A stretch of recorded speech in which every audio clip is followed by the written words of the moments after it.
separate set of apps that you download. These are your normal apps you download and keep up to date through the Play Store. So the normal version of Google Play Music, Spotify, Google Maps, etc. Yes, they're one of our furthest along early release partners for media. So just to show you the interface here, we have an activity bar across the bottom of the screen that lets you switch between your different driving activities. So we have maps, communications, overview, which is the screen we're on, media, and car apps. The overview screen has cards based on personalized suggestions from the apps on your phone, but filtered as to what we believe is appropriate for the car. Let's check out media. I should also point out all of the screens have a microphone button for voice commands. We also have a hardware button on the steering wheel to initiate voice commands. So here we are in Google Play Music. I can control the volume from the steering wheel. We've redesigned Google Music to have nice large tab targets that are easy to use in the car. All of the apps have a app menu bar in the top left that gives you easy access to the app content with a fairly simple UI.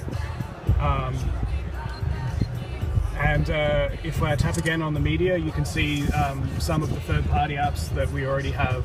So again, you don't need to download Spotify for the car. If you have Spotify and it already supports Android Auto, this will just appear when you plug into the car. No action required on your part. So this is an install application or Play Store application? Play Store application, yep. So here we are in Spotify. You can see the color scheme has changed to a more familiar Spotify green. They can customize the play controls here. They can customize the menu with their own content and icons.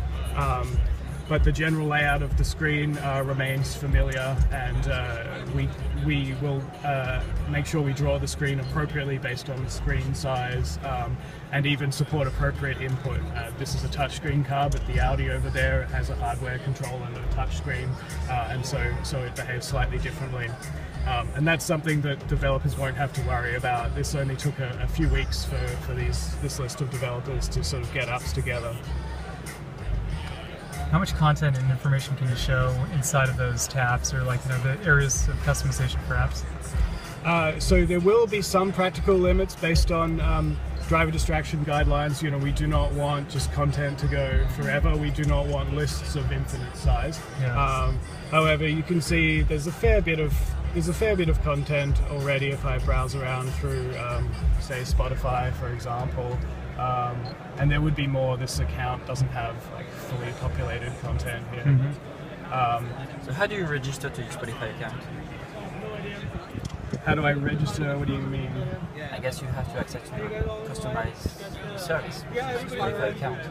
Right, so this is just using we've logged into the Spotify app on the phone. On the phone? Okay. Yeah, and this is just the standard Spotify app on the phone, but implementing a service to provide this content in the car. So all of this personalization is simply the personalization you've already done on the phone. What's the connection between the phone here and the screen? This is a USB connection running the Android Auto protocol. That's a proprietary protocol.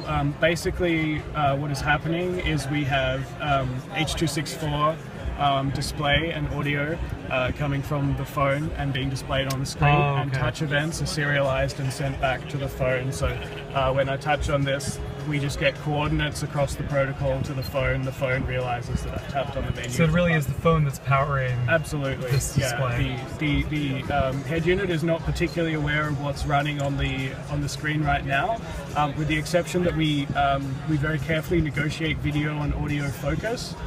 So you could do things like use the car's FM tuner while having maps turn-by-turn directions, and the car can appropriately mix those into different speakers or duck the audio and that sort of thing. So there is good cooperation between the car for the resources that make sense. Could you talk about that a little bit more? So you can have two audio apps with dual streams, or how does that work? So how it will work is you could have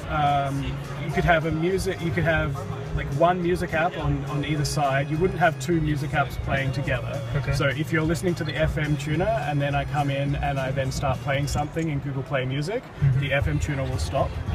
However, if it's just turn-by-turn directions in maps, which are just a temporary interruption, music of any type could keep playing. And would they be channeled through the same output, or you can channel them to like once to Bluetooth and once to car speakers? Ultimately, it's up to the car manufacturer how they want to mix those things together. We'll have best practices and make sure they do something that makes sense. But it's up to them exactly how they use. Different manufacturers make different use of their car speakers right now. So currently, when you're having a call, is it the sound and voice is made through USB or through Bluetooth connection with the car? For calls, it's Bluetooth. We use the Bluetooth can be auto-paired across the USB connection. You won't need to do your own great. Bluetooth pairing with most car manufacturers, so that simplifies things. But yes, we'll use standard Bluetooth protocols for the in-car voice experience. And voice recognition as well as using Bluetooth. Most of the voice recognition here is actually not. We're actually running the microphone input from the car across the protocol to the phone over USB, and the voice recognition is being done by the Google Search app, the same one that does voice recognition on your phone. And what kind of data, if at all, are you collecting from the car itself, like speed? So basically, let's actually start, while we're talking about these things, let's start a navigation. Navigate to Alamo Square.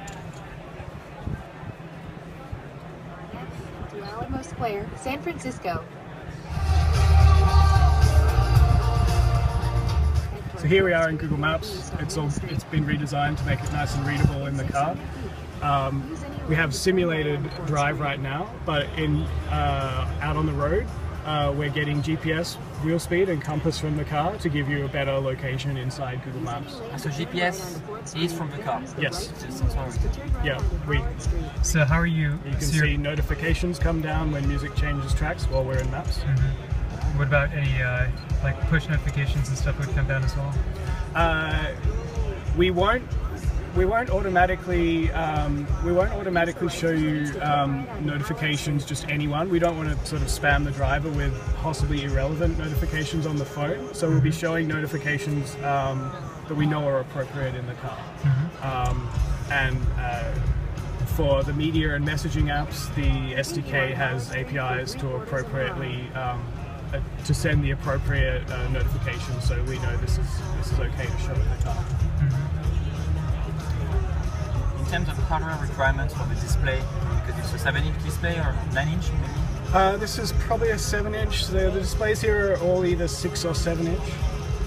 Our minimum requirement is something quite similar. There are quite a few cars coming out around now with the same sort of 6 or 7-inch 800 by 480 display. It's quite a common display. And so you're saying Google Maps right now, it is taking inputs from how fast the car is actually going? And all that? Right. With the exception that for these demos, it's ignoring them and simulating the location because we're inside. Yeah. But yeah, absolutely. And how do you get access to that? Is that because this is being hooked up to there, and then I guess this display has access to that data? So yeah, this is again run across the protocol. So each car manufacturer hooks up their sensors to our protocol library and makes it available on the phone. And we work very closely with them to make sure the sensor inputs are what we expect and give the best location possible. What's the rollout plan for this and vehicles? Like, when will we start seeing it, and which types of vehicles? You should see the first vehicles in dealerships probably the end of the year. This is going to vary by manufacturer, as will the set of vehicles that you can get it in.